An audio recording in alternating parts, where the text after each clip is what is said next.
Something had already shifted, not in a way anyone else could see or that would make sense yet, but the crack was there. Three lives carried it differently. One buried it, one fought it, one pretended it wasn't there. And beneath the surface, a choice already made was still echoing. The kind that doesn't fade, it gets closer. Life has a way of keeping score, but nobody tells you when it starts collecting payment. There isn't an announcement, no warning that anything is about to change. No hint that the ordinary day in front of you is carrying something larger beneath the surface. Everything you've been carrying since childhood is about to matter. Life just keeps moving. And one day, something breaks. Michael didn't notice it at first. Most people wouldn't have. It looked like an ordinary Tuesday.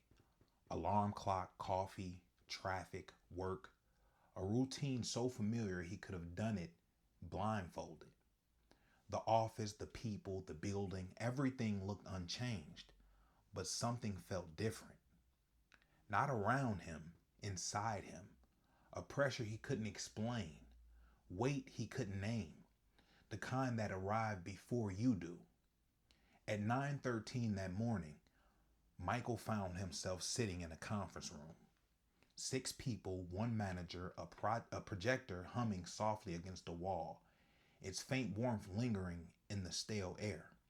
Numbers glowing on the screen, quarterly projections, budgets, forecasts. The rustle of papers and the occasional taps of a pen filled the space between sentences. The sort of meeting nobody remembers 24 hours later. Well, you'd think that would be the case. Halfway through the presentation, Michael saw it. A mistake. Not a small mistake either. The kind that changes decisions and costs money. The kind everybody else in the room seemed to glide past without a second glance. The numbers burned on the screen, bright and undeniable, while the manager's voice carried on steadily and pens scratched across notepads. Michael blinked, certain he'd misread it. He checked his notes, checked the slide again. The discrepancy was still there. A pulse thudded in his ear. Heat crept up in the back of his neck even as a chill spread through his stomach. If he spoke up and was wrong, every head in the room would turn toward him. If he stayed silent and was right, he would be helping a bad decision move forward. The realization settled heavily in his chest. Nobody else appeared to notice, or worse, maybe they had noticed and knew something he didn't. He looked at the screen, then down at his notes, then back up again. A cold knot twisted deep in his gut. The manager kept talking, confident, certain, completely unaware. Michael knew. And somehow, and somewhere deep inside, he knew he should say something. The manager stopped, looked around the room, gave a polite smile. Any questions? Silence. Michael felt every heartbeat, every second, every pair of eyes. They weren't even looking at him, but it felt like they were. Say something. Just say it. It's right there. You know it's wrong. His mouth opened, then closed. For a few seconds, he told himself he'd speak up. Maybe after someone else talked. Maybe when the manager finished his thought. Maybe in an email afterward. But the conversation drifted on without him. The slide changed. Heads nodded around the table. The decision was approved, and before he realized it, the chance was gone. Michael sat back in his chair and said nothing. And that was it. The meeting ended.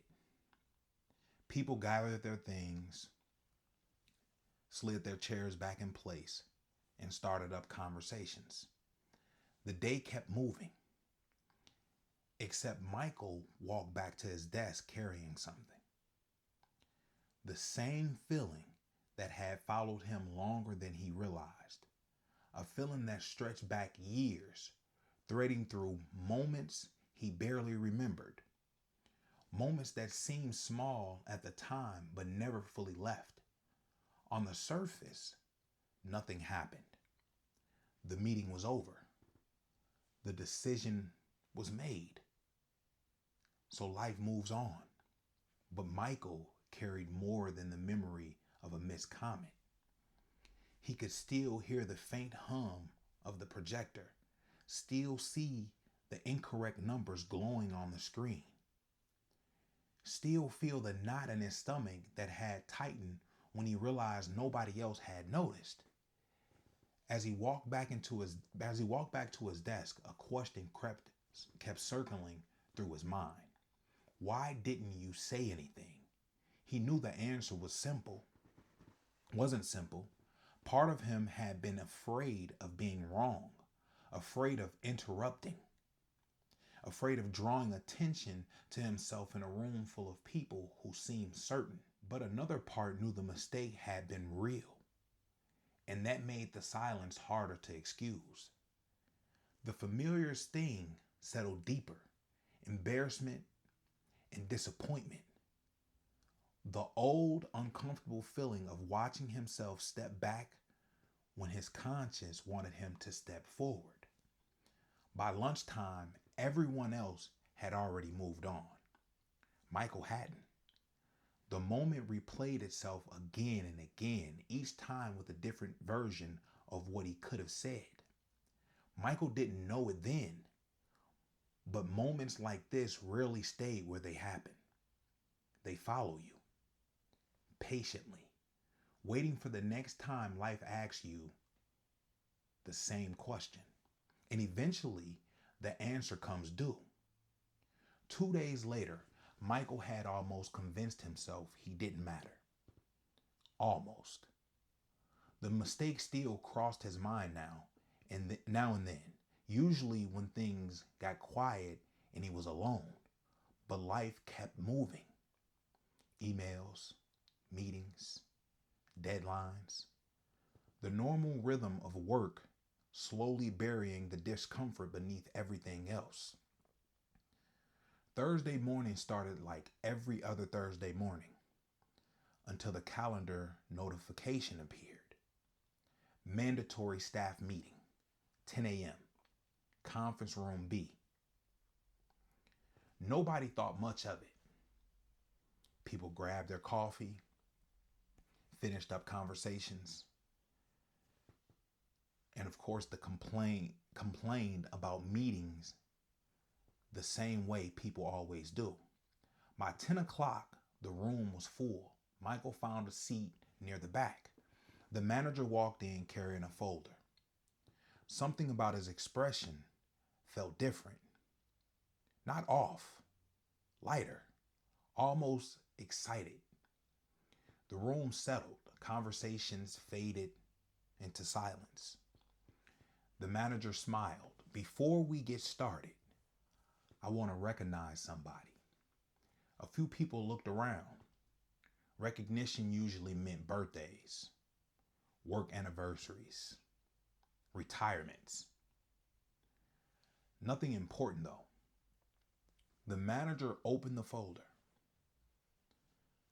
A budgeting error made its way into one of our review meetings earlier this week. Michael felt his stomach tighten immediately. The manager continued. Fortunately, somebody caught it before implementation. The room grew quiet. Had that gone through, it would have created a very expensive problem. Michael felt his pulse begin to climb. Then the manager looked up.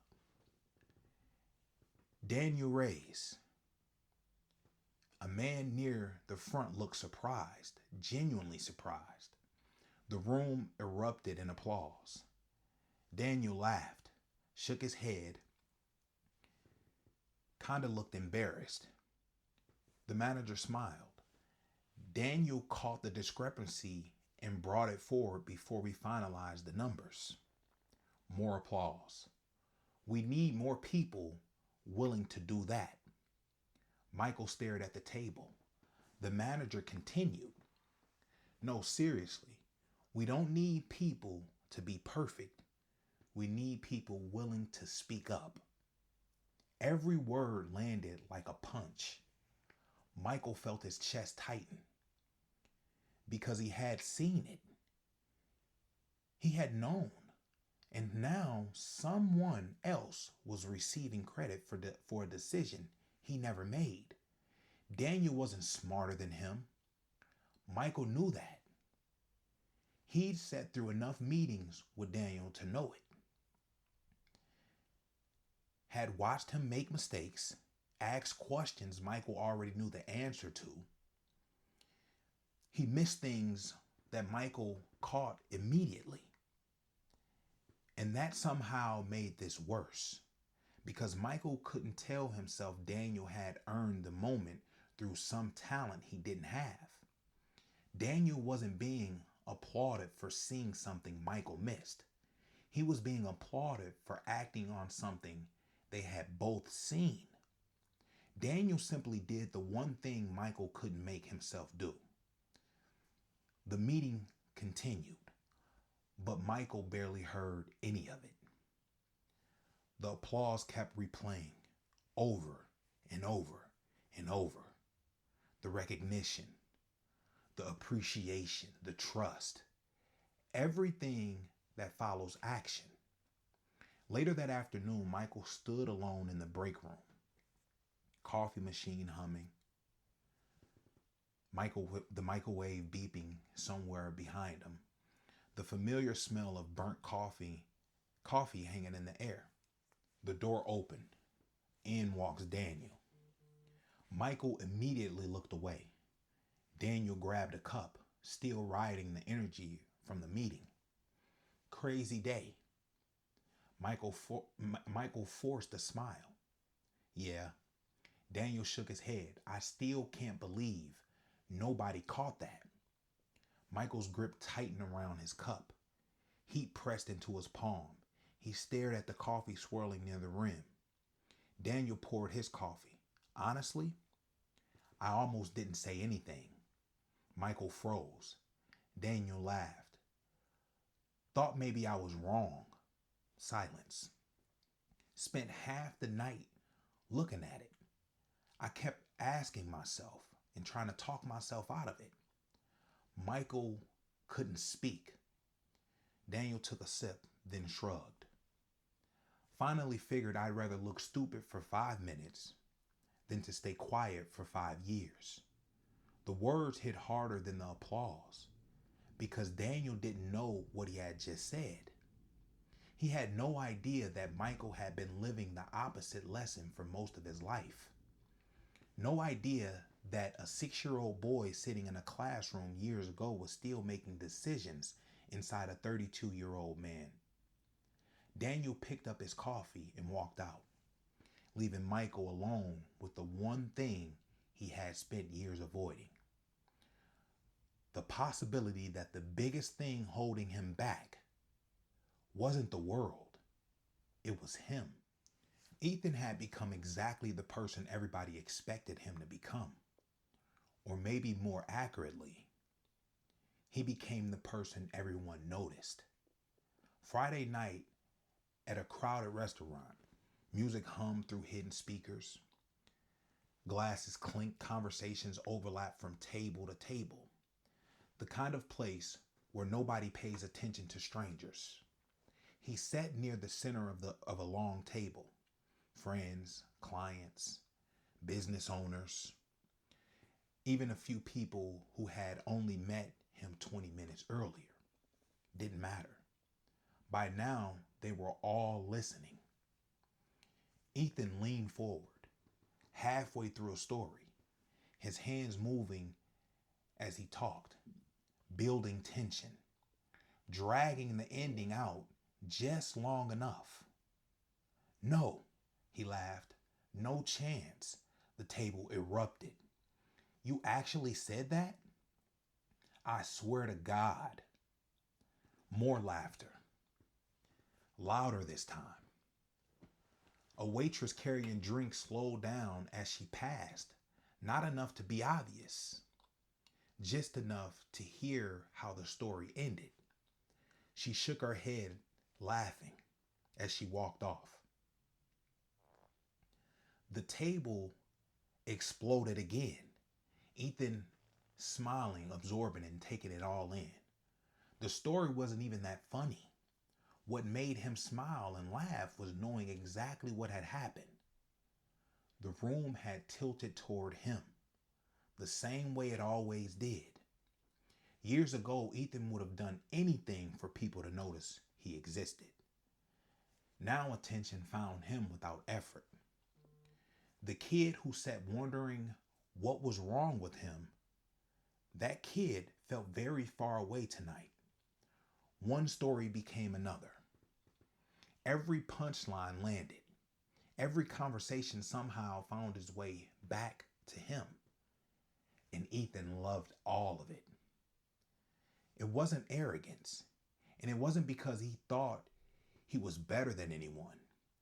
Being seen felt great. Always had. By the time dinner ended, 3 different people asked for his number. 2 wanted business advice. 1 wanted to grab coffee next week. As everybody stood to leave, hands reached out for Ethan's shoulder. Good seeing you, man. Call me Monday. We gotta do this again. You always got the best stories. Ethan laughed.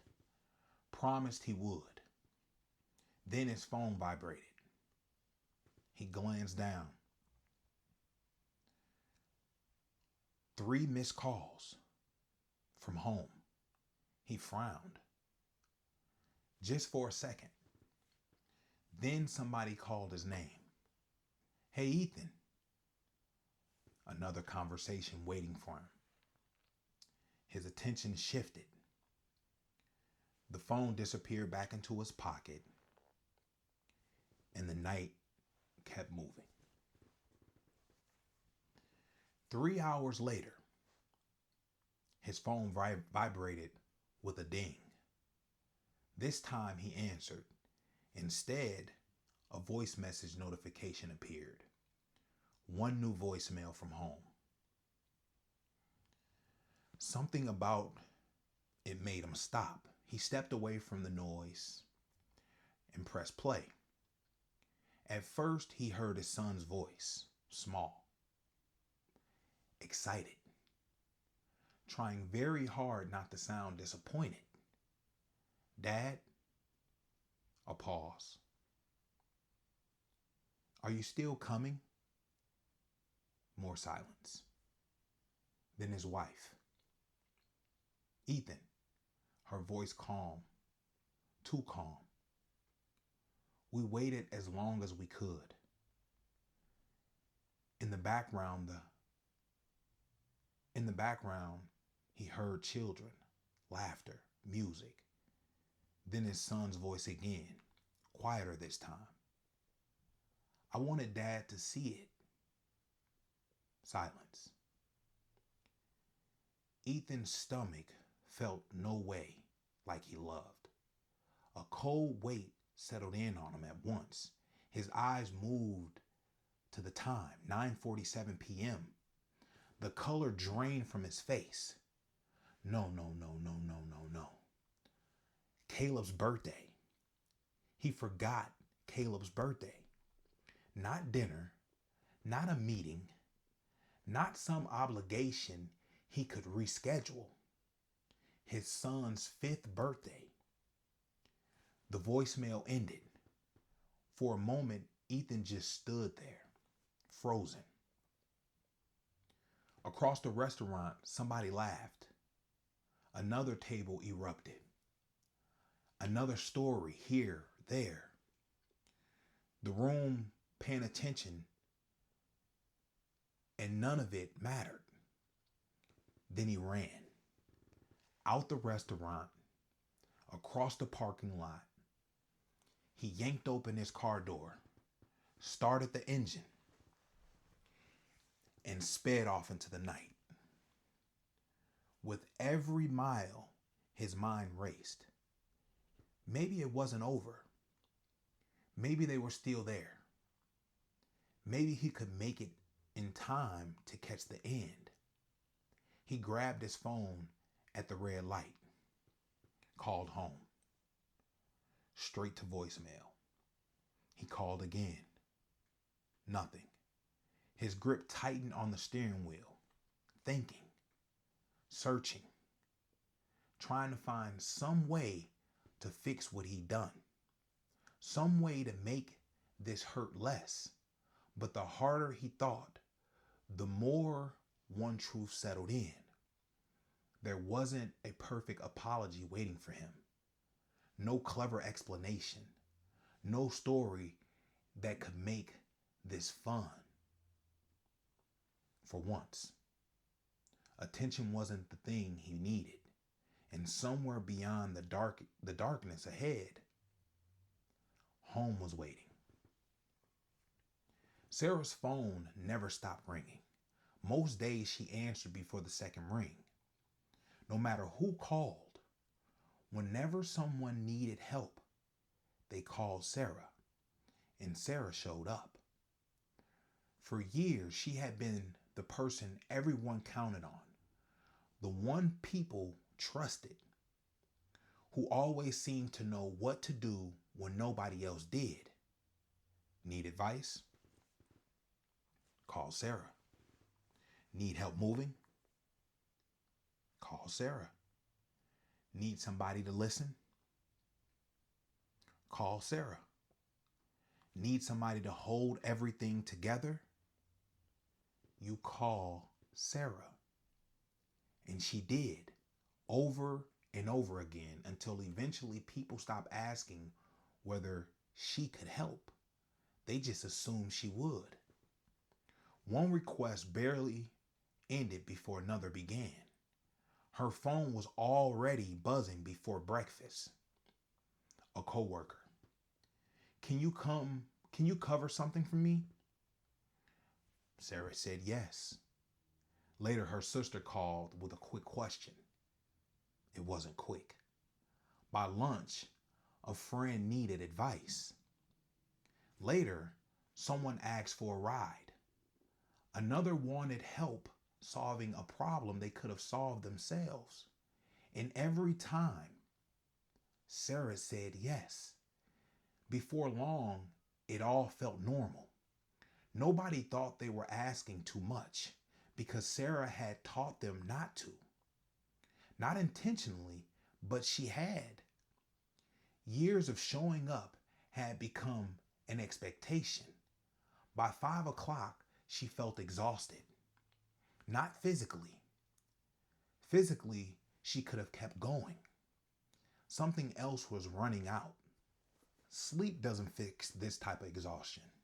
She pulled into her driveway, killed the engine, and just sat there. She wasn't even sure why she hadn't gone inside yet. Maybe because she knew the second she walked through the door, somebody else would need something. The phone rang again. Sarah looked at the screen, then did something she almost never did. She let it ring. Silence. A few seconds later, a missed call became a string of notifications. Sarah stared at them. Not angry. Well, maybe a little. But definitely tired. For the first time in years, she didn't want to help anyone. And that thought scared her. Because if Sarah stopped helping everyone, would anyone still want her? Or had they only learned to need her? The porch light was still on. Ethan killed the engine. Sat there for a second, the gift box resting on the passenger seat beside him. Blue wrapping paper and a red bow. still perfectly wrapped. Caleb would have loved it. At least that's what Ethan told himself when he bought it. 3 weeks ago, back when there was plenty of time. But now it felt heavier than it should. He grabbed it, climbed out, walked toward the front door. The neighborhood was quiet, too quiet. No music, no laughter, no kids in sight whatsoever. Just silence. Ethan already knew what that meant. The party was over. Still, he opened the door anyway. The house smelled like frosting and pizza. The smell a room has after people leave. The living room was empty. Half deflated balloons drifted near the ceiling. A few paper plates sat forgotten on the coffee table. Blue streamers hung crookedly from a doorway. Evidence. Proof something happened here. Something important. Without him, Ethan stepped further inside. The gift still hanging from one hand. Then he saw the cake. Most of it gone. Just a few pieces left in a cardboard box on the counter. 5 candles already burned down. The sight hit him harder than he expected because candles don't wait. Birthdays don't pause. Kids don't stay 5 years old until you're ready. Life keeps moving, whether you're there or not. A floorboard creaked behind him. Ethan turned. His wife stood in the hallway. Neither of them spoke. For a few seconds, they just looked at each other. The gift box suddenly felt ridiculous in his hand, like it belonged to a version of tonight that never happened.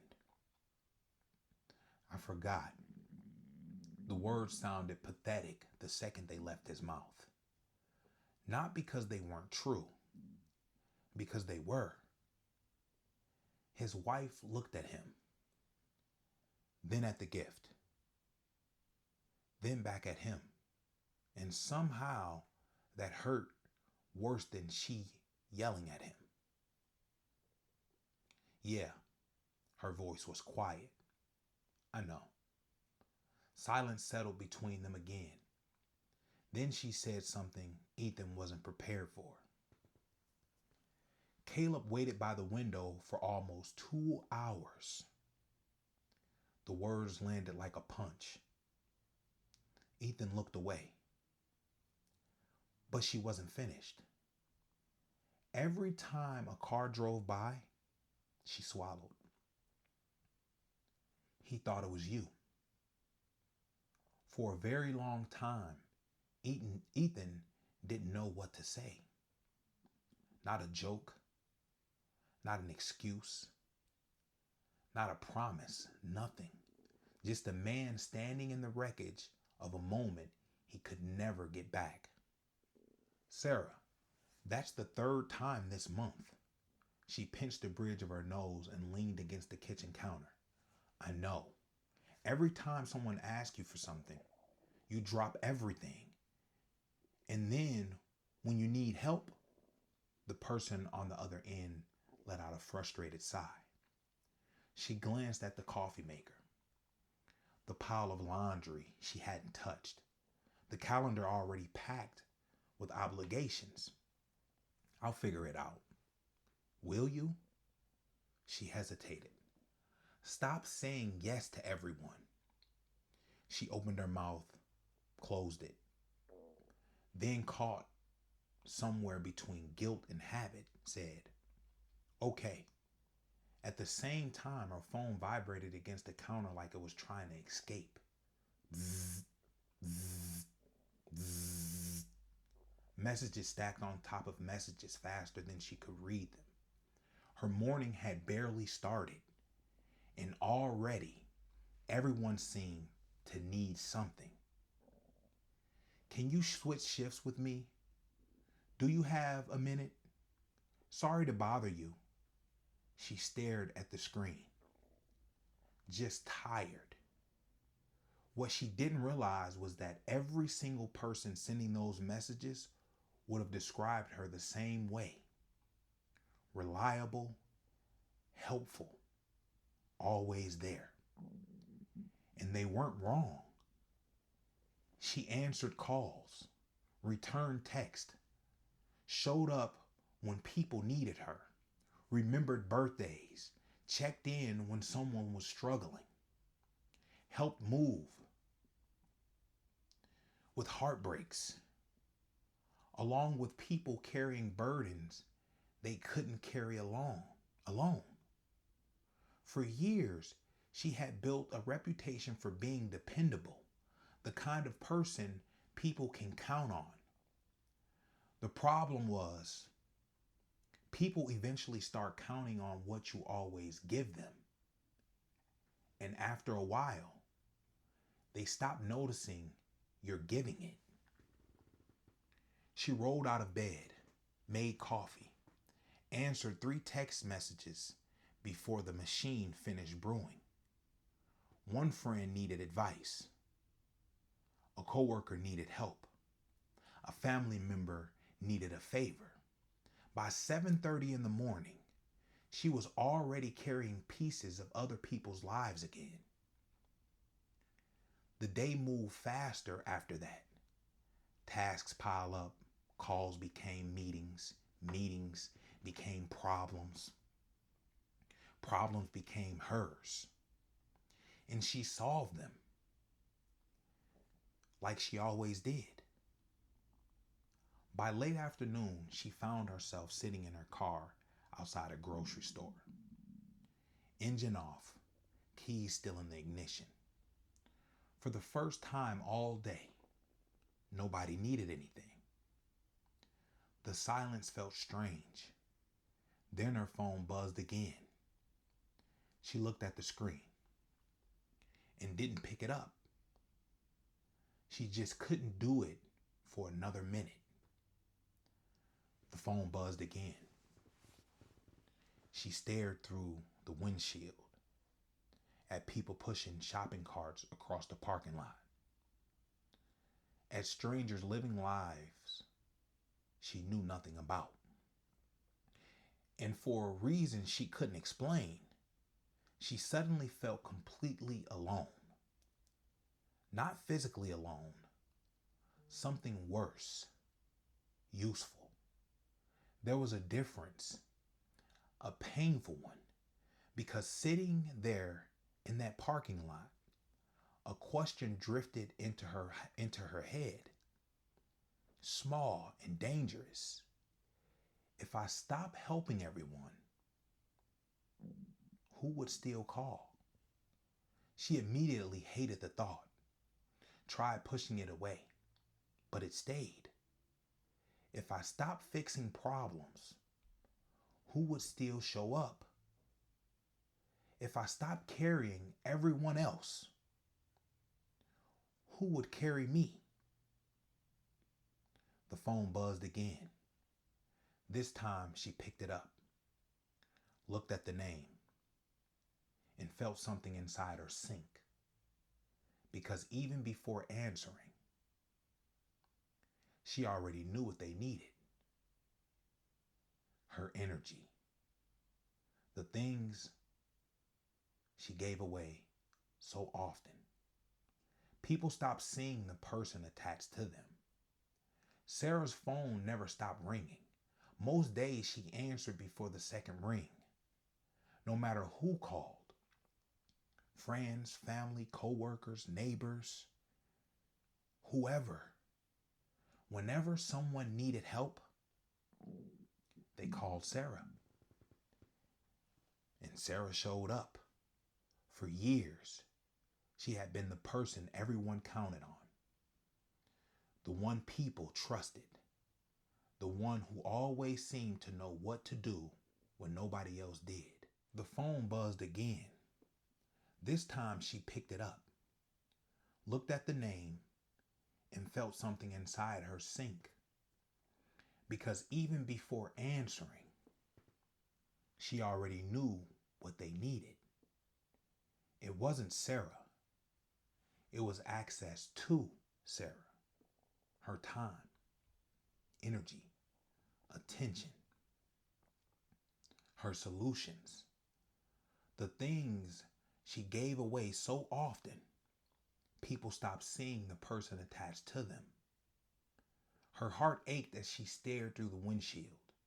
She asked herself, is being needed the same thing as being loved? Ethan stood outside Caleb's bedroom door, the gift still hanging from one hand.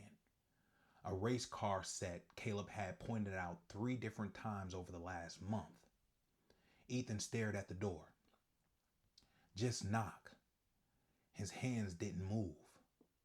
1,000 conversations ran through his head. Apologies, explanations, promises. None of them sounded right.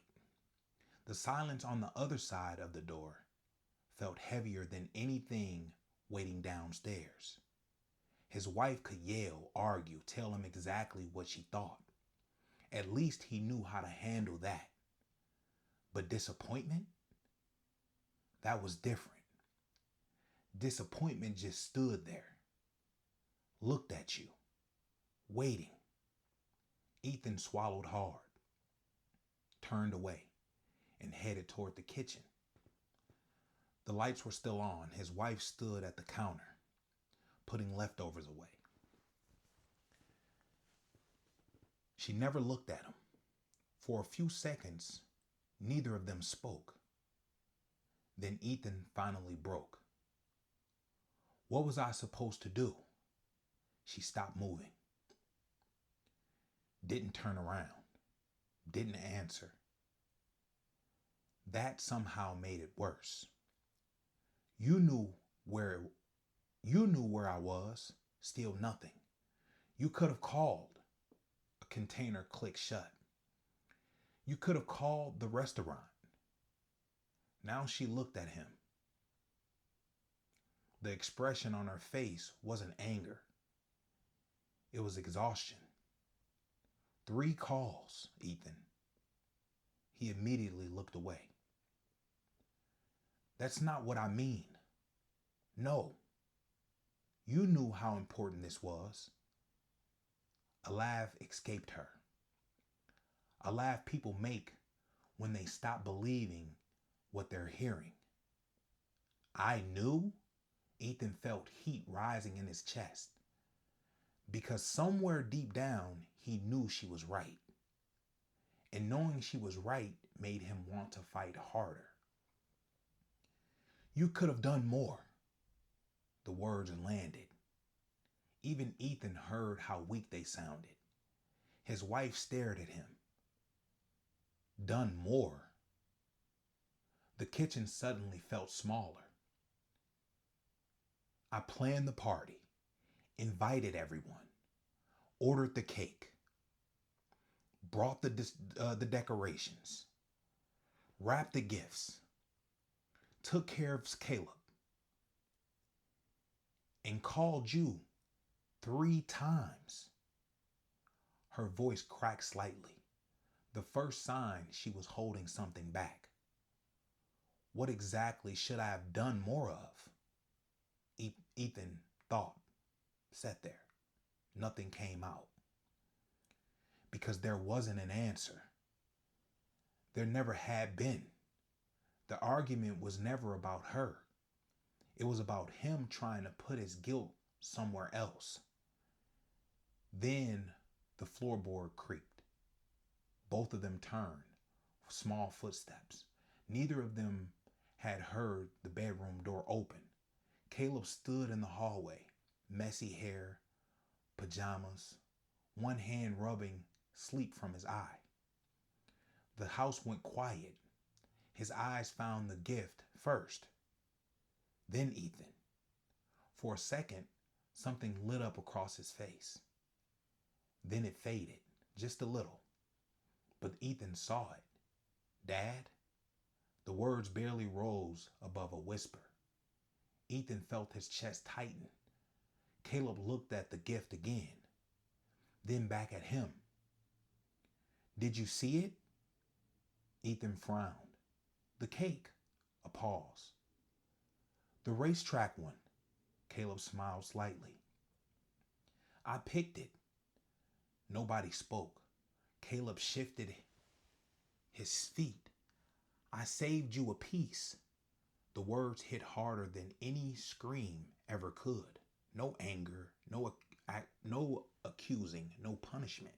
Just a little boy who had expected his father to be there and wasn't. Ethan looked down at the gift still in his hand. For the first time all night, it didn't feel like a solution. Too small, too late. Because somewhere between the restaurant and this kitchen, he had finally found the one thing success couldn't buy back: